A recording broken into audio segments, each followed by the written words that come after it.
یہ پاکستان، بچا کھچا Pakistan, what remains of Pakistan, یہ اصل میں ہے کیا؟ پاکستان نہیں ہے، 4 صدیوں کی تجدیدی مساعی کا حاصل۔ اقبال جیسا مفکر اسی 14ویں صدی ہجری میں، مودودی جیسا مصنف اسی 14ویں صدی ہجری میں، مولانا الیاس جیسا مبلغ رحمہم اللہ، یہ سارے کام یہاں کیوں ہوئے؟ پورا عالم اسلام آزاد ہوا، کہیں نعرہ اسلام کا نہیں لگا، کہیں عرب قومیت پر، کہیں کسی اور عصبیت پر تحریکیں چلی ہیں، صرف تحریک پاکستان تھی کہ پاکستان کا مطلب کیا؟ لا الہ الا اللہ۔ کوئی سبب ہے کہ یہاں قرارداد مقاصد پاس ہوئی، حاکمیت اللہ کی ہے، کہ اکبر نام لیتا ہے خدا کا اس زمانے میں۔ یہ سارا ماضی سامنے رکھیے اور حضور کی دی ہوئی پیشن گوئیوں کا مستقبل سامنے رکھیے، ان دونوں سے ثابت ہوتا ہے اس خطۂ ارضی سے کچھ ہونا ہے۔ یہ نہیں میں کہہ سکتا ان ادریہ قریب بعید ما توعدون، یہ میں نہیں کہہ سکتا، یقین کے ساتھ جانتا ہوں کہ آئے گا، لیکن یہ کہ اس کے بعد بھی یہیں سے بول بالا ہو۔ عالم اسلام کا ایک سالڈ بلاک ہے جو یہودی ورلڈ آرڈر کی نگاہوں میں کھٹک رہا ہے۔ میں کھٹکتا ہوں دل یزداں میں کانٹے کی طرح، اگرچہ ان کی اسٹریٹجی کیا ہے؟ ایک ایک کر کے ان کے حصے بکھرے کر کے تیا پانچا کرو۔ ابھی وہ بلاک کون سا ہے؟ ایران ہے، افغانستان ہے، پاکستان ہے اور روسی ترکستان سے آزاد ہونے والی جو ریاستیں ہیں، یہ ایک سالڈ بلاک۔ یہ عجمی مسلمان ہے، عربی نہیں، عربی گئے، یہ نوٹ کر لیجئے، اس لیے کہ عربوں کو اللہ نے فضیلت دی تھی، محمد ان میں سے تھے صلی اللہ علیہ وسلم، یہ رتبہ بلند ملا جن کو مل گیا، لیکن ساتھ ہی اللہ نے دھمکی بھی دے دی تھی سورہ محمد میں، ان تتولوا یستبدل قوما غیرکم، اگر تم پیٹھ دکھا دو گے اس مشن کو جو ہم نے تمہارے حوالے کیا ہے، تمہیں ہٹائیں گے، کسی اور کو لے آئیں گے۔ اور یہ بات ہو چکی ہے 13ویں صدی عیسوی میں، 1258 میں جب سقوط بغداد ہوا ہے، عربوں کے ہاتھ سے عالم اسلام کی قیادت چھین لی گئی۔ اس کے بعد قیادت کن کے ہاتھوں میں آئی؟ ترکوں کے ہاتھ، ترکان تیموری ہندوستان میں، ترکان صفوی ایران میں، ترکان سلجوقی مڈل ایسٹ میں، اور ترکان عثمانی کا تو کہنا ہی کیا ہے، وہ ایشیا مائنر سے چل کر آپ کو معلوم ہے کہ مشرقی یورپ کا کتنا بڑا علاقہ، دی گریٹ آٹومان امپائر اس صدی کے آغاز تک قائم تھی۔ اس صدی میں عجیب عجیب معجزے ہوئے ہیں۔ گریٹ آٹومان امپائر جو 3 بر اعظموں پر محیط، نام و نشان ختم۔ The great U S S R, نام و نشان ختم۔ اب تو روس صاحب ایک ملک کی حیثیت سے رہ گئے۔ یہ اس صدی میں 2 اور وقت نہیں ہے میں اور آپ کو کیا بتاؤں، اس صدی میں تو بڑے بڑے عجیب عجوبے ہوئے ہیں، بڑی بڑی 2 عظیم جنگیں ہو چکی ہیں، تیسری جو ہے سر پر کھڑی ہے، دور نہیں ہے، جس کو حدیث میں کہا گیا ہے الملحمۃ العظمی، تاریخ انسانی کی عظیم ترین جنگ، اور وہی صلیبی جنگ جس کا آغاز بوسنیا سے ہو چکا ہے۔ وہ تو آپ نے سنا ہوگا اقبال کا شعر، میرے عرب کو آئی ٹھنڈی ہوا جہاں سے، میرا وطن وہی ہے، میرا وطن وہی ہے۔ حدیث میں آتا ہے یخرج الناس من المشرق یوتئون للمہدی یعنی سلطان، مشرق سے فوجیں نکلیں گی کہ جو کہ مہدی کی حکومت قائم کریں گی، لیکن جتنا خون یہاں پر خلوص کے ساتھ دیا گیا ہے اس کی مقدار بھی کم نہیں ہے، یہاں سے خیر برآمد ہوگا۔ اور دوسری بات اپنے بارے میں نوٹ کر لیجئے، یہ پاکستان، بچا کھچا Pakistan, what remains of Pakistan, یہ اصل میں ہے کیا؟ مولانا بہت خوبصورت انداز میں فرما رہے تھے، یہ 313 نہیں تھے، اسلام تھا۔ اسی طرح نوٹ کیجئے، پاکستان نہیں ہے، 4 صدیوں کی تجدیدی مساعی کا حاصل۔ آپ نے کبھی نوٹ کیا ختم نبوت کے بعد اب سب سے اونچا منصب کس کا ہے؟ مجددین۔ سنن ابی داؤد کی روایت، ان اللہ یبعث فی هذه الامہ علی راس کل 100 عام من یجدد لها دینها۔ اور نوٹ کیجئے کوئی بات ہے، 1000 برس تک سارے مجدد عالم عرب میں پیدا ہوئے، جیسے ہی دوسرا 1000 سال شروع ہوا، الف ثانی کا مجدد اعظم شیخ احمد سرہندی کہاں تھا؟ صنم خانہ ہند میں حاضر ہوا میں شیخ مجدد کی لحد پر، وہ خاک کے ہے زیر فلک مطلع انوار، گردن نہ جھکی جس کی جہانگیر کے آگے، جس کے نفس گرم سے ہے گرمی آرا۔ وہ پھر 12ویں صدی کا مجدد اعظم امام الہند شاہ ولی اللہ دہلوی، 13ویں صدی کا مجدد اعظم سید احمد بریلوی، اس کے خون کا امین اور اس کے ساتھ کے شہداء کے خون کا امین، ان کے جسموں کا امین، آپ کا خطہ ہزارہ، آپ کا خطہ سوات، اس میں ان کی جانیں ہیں جو دی گئی ہیں۔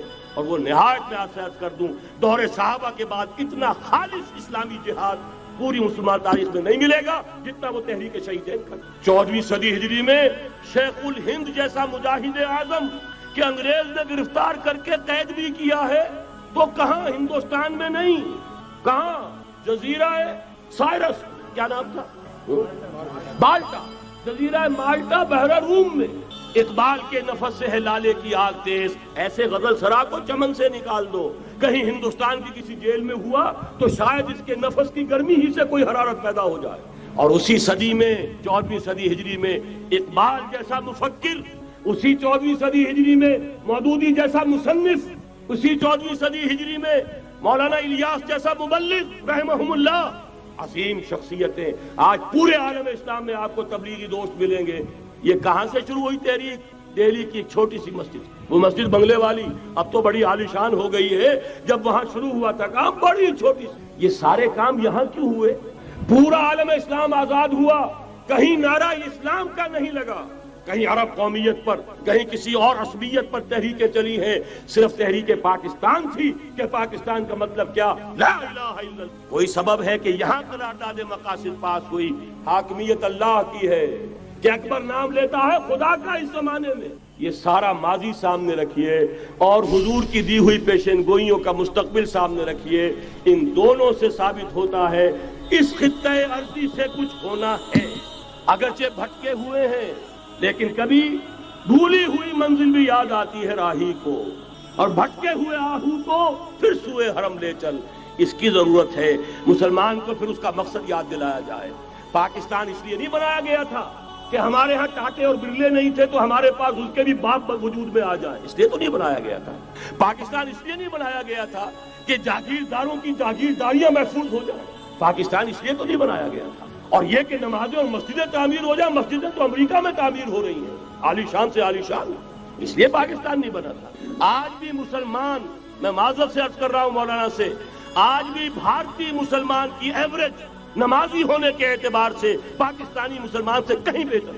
آج بھی برقع نظر آ جائے گا تو ہندوستان میں نظر آ جائے گا۔ میں نے اپنی آنکھوں سے دیکھا چند سال پہلے جب مکہ مسجد حیدرآباد دکن میں 3 دن مسلسل میری تقریریں ہوئی ہیں، 10,000 مرد اور 5,000 خواتین، اور ان میں سے کوئی بغیر برقعے کے نہیں تھی۔ ایک سیلاب نظر آ رہا تھا برقعوں کا کہ جب جلسہ ختم ہوا ہے رات کے 12 بجے 3 دن تک متواتر۔ یہاں کہاں نظر آئے گا برقع آپ کو؟ یہاں تو جس کے پاس 2 پیسے ہو گئے اس نے سب سے پہلے برقع اتار کے پھینک دیا۔ معلوم اچھی طرح سمجھ لیجئے یہ چیزیں تو وہاں زیادہ ہیں یہاں کی نسبت۔ اصل ضرورت تھی کہ یہاں اس نظام کو قائم کیا جائے، وہ نظام عدل اجتماعی، وہ جس میں حریت ہو، جس میں عام آدمی بھی خلیفہ وقت کو ٹوک سکے۔ یہ کرتا کیسے بن گیا؟ ایک خاتون بھی کھڑی ہو کر دامن پکڑ لے، عمر تمہیں کیا حق ہے کہ ہمارے مہر کے اوپر پابندی لگا رہے ہو، جبکہ اللہ نے نہیں لگائی۔ اللہ قرآن میں قنطارہ کا لفظ استعمال کر رہا ہے۔ ڈھیروں سونا دے دے کوئی شخص اپنی بیوی کو مہر کے اندر، طلاق دیتے ہو تو اس میں سے کچھ نہیں لے سکتا۔ آپ کون ہوتے ہیں ہمارے حق کے اوپر پابندی لگانے والے؟ اور عمر نے کہا آج ایک بڑھیا نے وہ اب عمر کو دین سکھایا، آرڈیننس واپس۔